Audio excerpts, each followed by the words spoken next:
to hold both the end wall plastic and the top plastic. This should be installed once the end wall framing is finished. If you are covering your end walls with polycarbonate, you will use the special end bow wirelock extrusion to cap the polycarbonate after it is installed and also to hold the top plastic.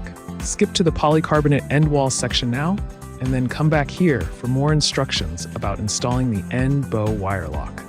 Start at the bottom of one side of the end bow. Take a full piece of single wirelock base, or end bow wirelock if you have installed polycarbonate, and position it so it touches the top of the baseboard. Run the wirelock base up along the bow and clamp it in place. Secure it in place with a Tek screw 4 inches above the baseboard, and then continue upwards, adding a Tek screw every 12 to 18 inches. When you reach the curved part of the bow, carefully bend the wirelock base to follow the bow's shape. Secure it as you go. The wirelock base will extend over the last splice plate that connects the hip board to the end bow.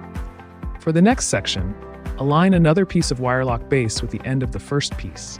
Continue working your way up the bow. Plan to have at least 4 feet of wirelock extending past the peak. Depending on your tunnel's width, you might need to cut a shorter piece for this second section to make the geometry work out. For a 30-foot wide tunnel, a 4 to 6 foot long piece often works well as the second piece. This will make the next step easier. When you reach the peak of the bow, carefully bend the wirelock base over it and continue down the other side.